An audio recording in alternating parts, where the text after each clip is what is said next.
Yo, what's going on? It's Brian and Jim from DrinkABeerandPlayAGame, and today we're starting off our 16-bit football games with none other than the Mutant League Football. Developed and published by EA, this game was released in 1993. And guess what? It was an exclusive to the Genesis. Oh yeah. Take that, Nintendo gay. But it came out later for the PlayStation. Right, it was eventually ported to the PlayStation Portable in 2006. Back in the early 90s, EA was one of the kings of the Genesis, and they created some of the games that I loved the most from back then, including the Road Rash series and General Chaos, and a whole slew of other games. Built on the Madden 93 engine, this game added a lot to the sports game genre. Alright, so starting off with the graphics. Like Jim said, this game, it was built on the Madden 93 engine.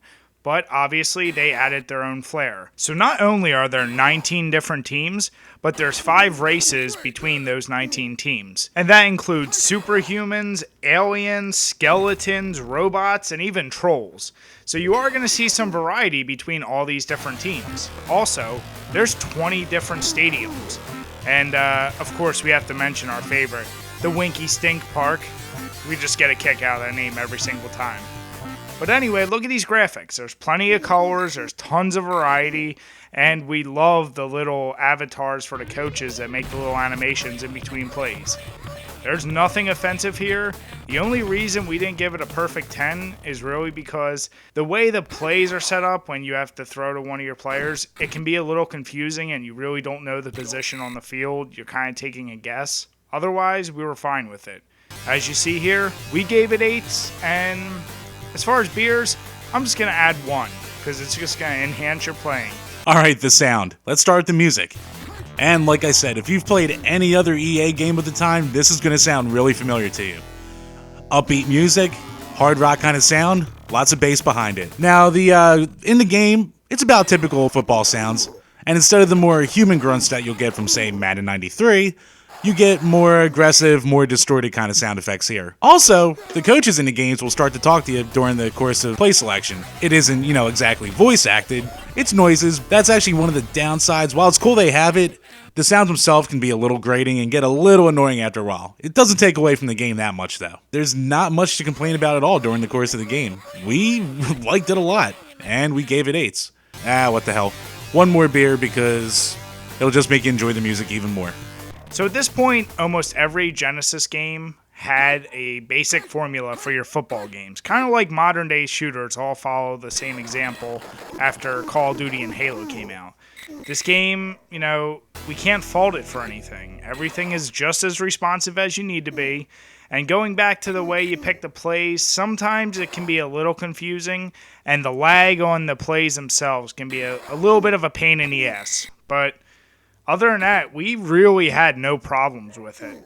So once again, the only reason this isn't getting a perfect 10 is because the passing is a little confusing.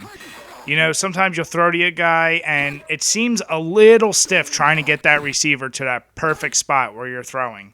So, as you see, once again, this game is getting an 8 for control. And I'll only add 1 more beer, because once again, it's basic controls, but they work pretty goddamn well. Alright, the gameplay. There is a lot to talk about here. So every stadium has its own theme, and with every theme you have your own kind of kills. So some will have fire pits, some have ice traps, some have holes where you just fall to your death. It's pretty awesome. And with 20 different stadiums, there's a lot of combinations going on. All the teams have different stats, some are better than others. Actually, the first time we played a game in this, when we were recording footage, I wound up being one of the worst teams in the game, not knowing it, and Brian was one of the best. And yes, there is a huge difference between good teams and bad teams. In my first 3 drives alone, I had 2 fumbles and an interception. There's 2 ways you can win a game. The traditional way of outscoring your opponent, and the Mutant League way of killing enough players on the opposing team. That's pretty cool. Not only that, you have a bunch of audibles which you can call, which will kill players on the opposing team. You can bribe the ref once each half, and if the ref is bribed and you catch onto it, you can actually kill that ref, and it'll bring in an even stronger ref who penalizes you for killing the ref. It's a game with a lot of attitude. Of course, it's the early 90s. It's lighthearted fun, really, with all the blood and guts and gore and everything else you can't put on a Super Nintendo. I mean, I could talk about this for hours. We love the game. We gave it 9s. You don't even need to add a beer. There's so much here for you to enjoy, even with the very minimal gameplay types. And that's probably the only reason it didn't get a perfect 10. Wow, so Jim just said a mouthful, and he took most of my points away. I'm thirsty, glug, glug, glug. So anyway, yeah, as far as originality goes, I bet you can guess we're going to give this game high points. But at its core, it's still just a basic football game. Other than adding in the extra violence, which, like Jim said, we absolutely love, you know, there's nothing too crazy here. We love the different themes of the teams, and really no other game did anything like this. The closest example, and I hate to even bring it up, is Cyber League Football. Yeah, that game can suck a dirty dick. I mean, we hated that shit, and that game was everything wrong, but it took a concept of non-human beings or creatures or robots or whatever and pitted them against each other. This game, it added some new stuff, and in this age, it meant a lot. So we gave it 7s, and I'll only add one more beer, because to us, even just throwing in this much originality at this point, it means something. And that one beer, that's for celebration. All right, replayability. Once again, there's a lot here, but don't worry, I'm not going to go as long this time. That's what she said. Anyway, you get 19 different teams, you get 20 different stadiums.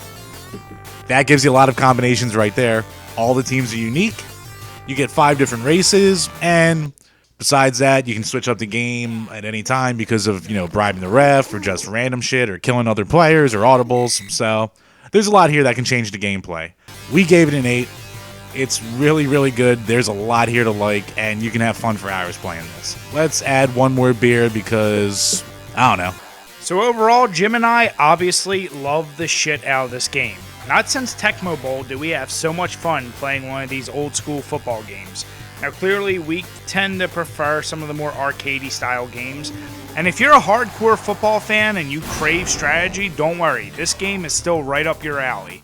On top of all the typical running and passing plays and all the different formations you get, with those audibles, with the killing, with all the different strategies you can implement, there's tons to do here. So it actually technically is probably more strategic than even like the Madden games were.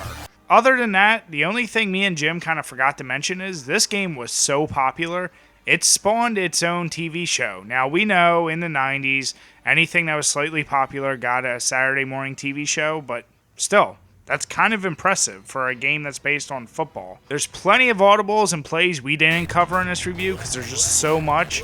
But share in your comments what you like the best and some of your favorite plays from this game. So overall, I enjoyed this game a little more than Jim. That's why our score rounded out to an 8.5. But that could also be because I whooped his ass. Now, to be fair to him, he did pick a 1 skull team and I had a 4 skull team. But really, that's just his excuse. I whooped his ass. Alright, so I'm not even going to add any more beers. There's plenty here. Since this game is filled with monsters, we're going to pair this with a pumpkin beer. Just in time for Halloween and the fall season, let's go with one of our favorite pumpkin beers, Pumpkin. That beer has tons of flavor, plenty of alcohol, and if you have a night filled with 1 or 2 bottles of that and playing your buddy in this game, you're going to have a goddamn great time. As always, guys, thanks for watching this video. Make sure you subscribe or give us a thumbs up if you enjoyed it, and come back every Sunday for some new football game review. Also, check out some of our previous NES titles that we've reviewed, because there's not many of them, so you can waste some time there. See you next time, guys. Cheers.